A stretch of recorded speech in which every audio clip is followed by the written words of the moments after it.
Ke-25, Bidadari Tanpa Sayap. Baby berhasil istirahat sampai Kamis siang. Benar.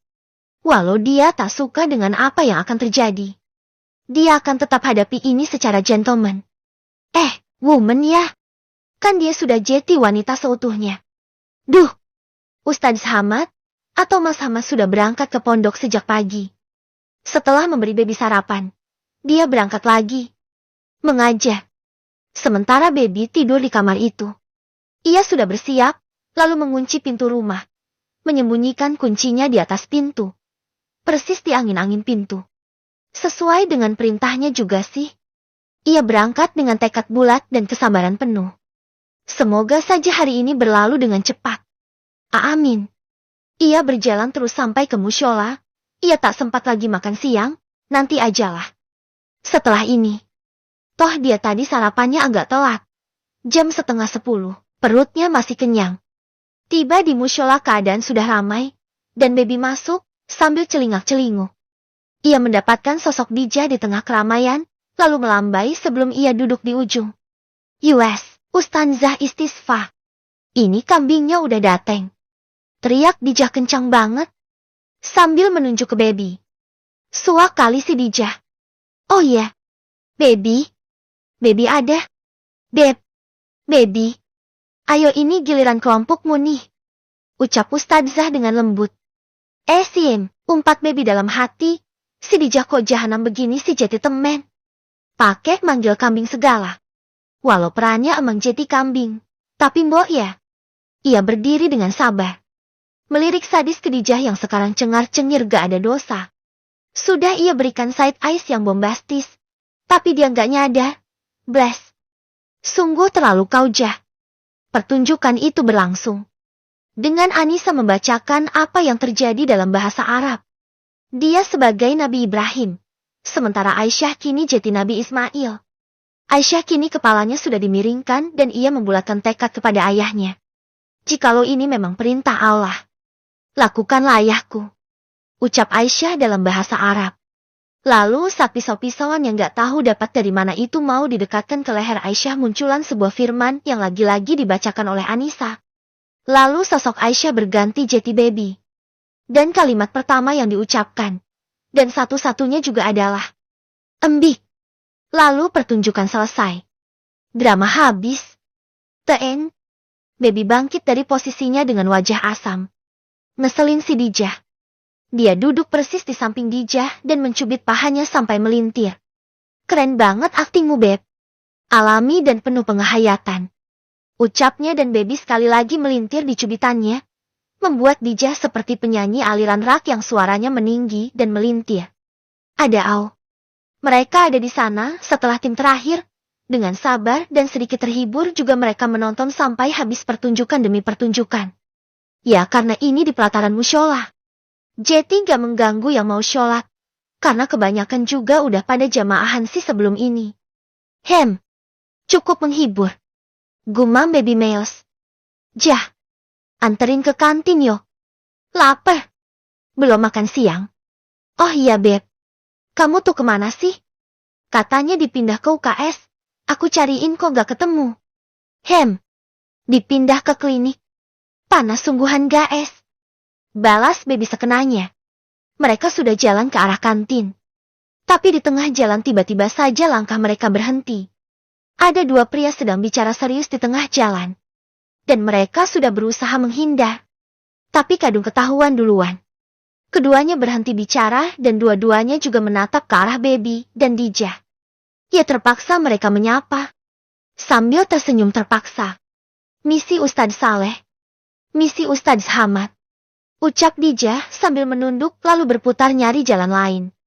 Baby yang tadinya bergandengan tangan dengan Dija akhirnya melepas sendiri pegangan tangan itu.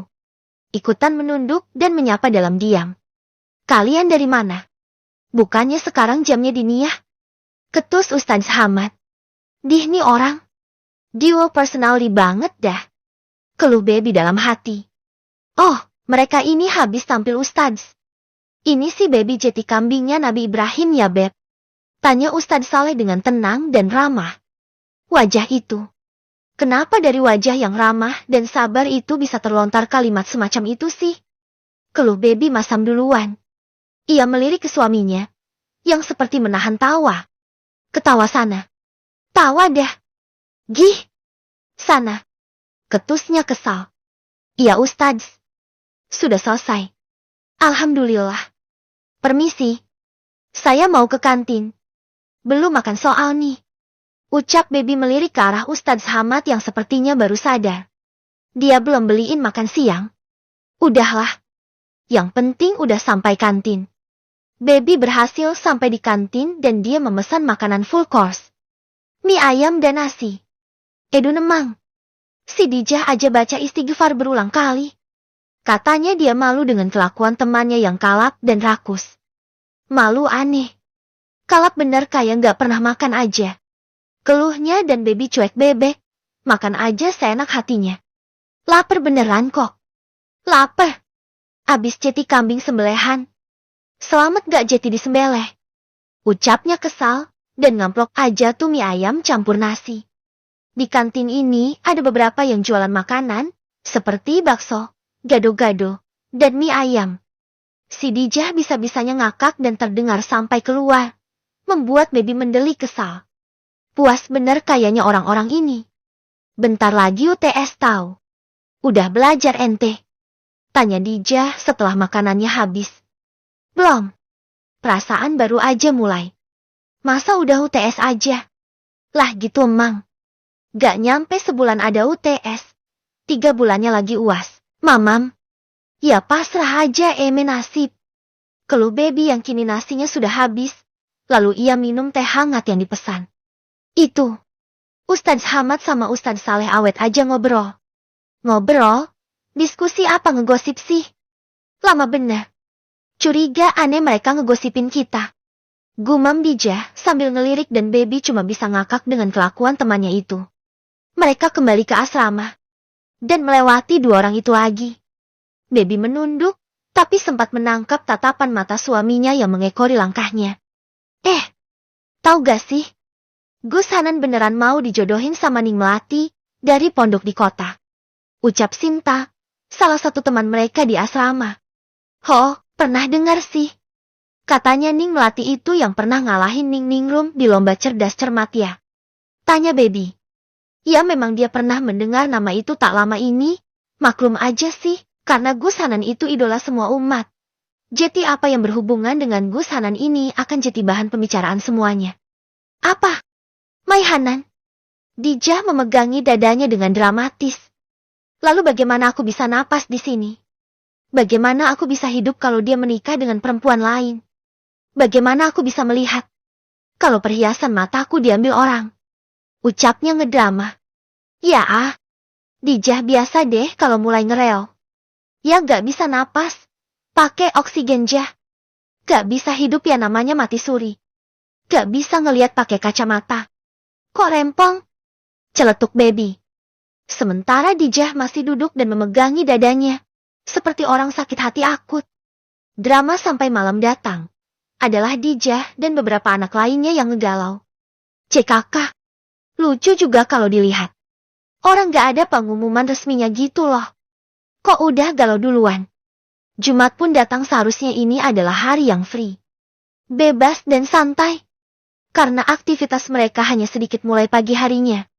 Tapi hari itu tiba-tiba ia dipanggil Ustadzah Istisfa dan Ustadzah Siti berbarengan. Dirinya dan Dijah yang dipanggil. Dan ini aneh. Berarti bukan urusan dengan Ustadz Hamad dong. Kenapa ya?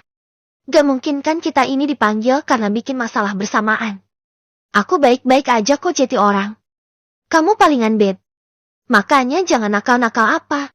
Omel Dijah ngegerundel sendiri. Dih. Apaan? Aku juga baik-baik aja kok belakangan ini. Gak salah apa-apaan. Protes Baby. Tapi mereka jadi diam dan semakin heran begitu Mbak Ruby ikutan jalan bersama mereka ke ruangan guru. Loh. Jangan bilang. Ini karena Ruby ngadu? Atau. Apa ini? Ada apa ini? Dia juga dipanggil deh kayaknya. Ya gak sih? Paling. Dari mukanya yang sok sibuk kayaknya sih. Balas Dijah mengamati Mbak Ruby. Lucunya adalah Baby yang kadu memanggil Ruby Mbak. Padahal palingan umur mereka sama. Menuju 17 tahun di tahun berjalan ini. Saking Baby yang tinggal kelas setahun. Benar saja. Mereka tiba di kantor yang sama. Ini beneran jadinya si Mbak Ruby dipanggil juga. Begitu mereka mengantri di depan pintu kantor dia baru negur. Kalian. Kesini. Ngapain? Dipanggil. Balas Baby polos. Itu saja. Dia yang pertama kali mengetuk dan dibukakan oleh tak lain dan bukan Gus Hanan. Jadilah teman Baby yang masih belum pulih dari galau dan shocknya. Ngereok lagi. Kini tangan Baby dicakar dan dia menggeram sendiri. Menggeram gemas. Baby yang malu dan meringis. Karena kelakuan Dijah hanya bisa menggeleng dan berbisik. Kumat Gus. Dijah ngamuk begitu Baby bilang seperti itu. Bisa-bisanya merendahkan harga diriku di depan cowok yang aku taksir. Tegak. Kamu. Bisiknya. Lah kamu. Aneh. Ngereok di depan orangnya. Embok ya yang kalem gitu loh. Keluh Baby lagi. Setelah menenangkan Dijah. Mereka berdua akhirnya masuk. Bukan hanya Ruby ternyata yang dipanggil. Bahkan ada 2-3 orang lagi yang sudah duduk di sana. Jetty dengan mereka. Total ada 6 orang. Di depan mereka ada Ustazah Istisfa, Ustazah Siti, Gus Hanan dan Ustaz Hamad. Ada apa sih kira-kira ya? Baby. Dijah. Duduk. Perintah Bu Siti dengan lembut. Mereka duduk dan berusaha dengan kalem mendengarkan penjelasan yang sedang dilakukan Gus Hanan. Akan ada semacam acara adu bakat. Di Pondok Kiai Halil di kota. Rencananya. Dari Pondok Putra akan mengirim beberapa orang. Dan juga dari Pondok Perempuan. Kalian ini yang rencananya akan dikirim. Dengan berbagai jenis keahlian. Pertama, Indah dan Friska. Kalian kan bisa pidato pakai bahasa Arab dan Inggris ya? Nah, saya mau kalian siapkan materi untuk tampil. Jetty salah satu menggunakan bahasa Arab. Lalu satunya dengan bahasa Inggris. Ruby dan Dinda. Hadroh ya. Gak bisa bawa satu tim penuh. Kalian kan punya alat itu. Yang satu alat bisa banyak alat musik. Nah, diusahakan kalian bisa tampil walau hanya berdua. Lalu Baby dan Khadijah, kalian kan sahabatan ya. Kemana-mana bersama. Jadi saya harap kalian bisa kerjasama. Untuk lift buat mural kaligrafi. Jelas Gus Hanan dengan resmi dan berwibawa. Yang lain mendengarkan dengan seksama dan elegan. Kecuali Baby. Sama dia. Aduh. Tambah kacau yang ada. Keluhnya nyeplos, dan ini membuat Dijah mencubitnya sampai melintir. Ngeselin bet si Jetty orang. Bisik Dijah yang gak pelan-pelan banget. Baby bahkan bisa melirik ke Ustaz Hamad dan mata pria itu ada di tangannya Dijah. Ketus. Galak. Dan udah kayak banteng yang mau ngamuk. Kenapa? Kalian kan bisa dijadiin tim, ya gak? Baby menggeleng dengan ucapan Gus Hanan itu. Ya sontak semua orang. Khususnya 2 guru lainnya ikutan ketawa sama Gus Hanan. Kok lucu sih kalian? Hahaha. Ini Gus. Dia ini gak bisa diatur. Suka seenaknya sendiri. Nanti saya mau kasih warna pink, dia malah ngasih merah membara. Keluh Baby sambil menunjuk ke arah Dijah. Lagi dia kena cubit sampai Baby menghadu. Itu tangannya. Tolong jangan main kekerasan. Kalau teman kamu sakit. Apa kamu gak kasihan sama dia? Omel Ustaz Hamad galak ke arah Dijah. Waduh. Kena dah dia. Hayoloh. Meng enak kena semprot. Walhasil Dijah langsung melipat tangannya di depan dada. Duduk rapi. Sika manis. Maaf Gus. Ini kapan ya acaranya? Tanya Ruby dengan santun. Wajahnya sejak tadi tersenyum 1000 pesona ke arah Ustaz Hamad. Yang lain pada heboh sama 2 pria ini. Dan Baby repot sama tangannya Dijah yang walau sudah dilipat di depan dadanya. Tapi jemarinya masih aja kayak cacing kepanasan. Mencowel kaul dirinya. Minggu ini. Ucap Gus Hanan. Ini membuat semua orang serempak berkomentar. Hah? Yang bener Gus? Tanya Baby dan yang lainnya. Untuk pertama kalinya, Gus Hanan lalu menoleh ke arah Baby dan Dijah karena pertanyaan itu. Iya sungguhan. Balasnya lembut, dan Dijah langsung menyandarkan kepalanya di bahu baby. Sumpah deh dia ngebet pengen ngakak. Kelakuan Dijah gak ketolong banget. Terlepas semua kehebohan itu, semuanya berjanji akan berusaha melakukan yang terbaik, berlatih dan segalanya. Baby juga berusaha mentraining Dijah secara instan. Ya setidaknya dia bisa membantu baby nanti di acara. Waktu mepet dan dia nggak bisa lagi pakai protes. Yang ada Dijah ya dia aja udah. Minggu pun datang. Ada 2 mobil yang disiapkan. 1 mobil disupiri oleh Ustadz Hamad dan satunya oleh Gus Hanan. Selain 6 anggota yang akan tampil, ada juga Ning Ningrum duduk di samping baby. Sementara yang duduk di samping Ustadz Hamad adalah salah satu staf pondok yang biasa ngurus listrik-listrikan. Ya palingan urusan kabel antara. Tiba di lokasi. Pondok milik seorang ulama besar di kota ini, dengan gedung megah dan sejarah lama pondok ini, banyak orang menyebutnya Pondok Kiai Halil, dibanding nama pondoknya sendiri. Ya kalau orang agak ke timur jadinya Kiai Holil. Mereka tak bisa berlama-lama takjub dengan semua pesona pondok megah ini. Mereka harus cepat masuk ke aula untuk briefing. Lalu briefing kelompok. Jadinya karena ada 2 tim lelaki dan perempuan. Akan dibagi penanggung jawabnya, untuk perempuan Ning Ningrum lah yang pegang kendali. Dia akan mengontrol secara bergantian. Ustadz Hamad dan Gus Hanan di tim lelaki. Semua berkumpul di aula besar. Yang dipisah. Di bawah untuk lelaki, dan di tingkat kedua untuk perempuan. Ya aulanya bertingkat dong. Ini modelan ruang rapat DPR. Jadi ada ruangan terbukanya, yang memungkinkan peserta di lantai 2 bisa melihat ke bawah. Saat mereka mendengar penjelasan semuanya, munculan sosok perempuan dengan spek bidadari turun dari langit ke-7. Cantiknya Masya Allah dan anggunnya luar biasa. Ditambah dia memakai gamis yang bahannya flowy dan indah banget. Yang kayaknya kalau beli di marketplace bisa 2 jutaan. Kecantikan sosok ini sontak membuat semua perwakilan di lantai 2 kagum dan memusatkan perhatian ke sosok bidadari tanpa sayap itu. Ia mendekati Ning Ningrum dan menjabat tangannya, lalu cipika-cipiki. Lama ya gak ketemuan. Melati. Ucap Ning Ningrum. Dijah langsung menarik tangan baby. Ia berbisik. Saingan gue. Spek bidadari. Lah gue apaan beb? Bisiknya melas. Baby membalas sebijak mungkin. Daun kering yang diinjak si bidadari waktu pertama kali turun ke bumi. Waktu diinjak bunyinya.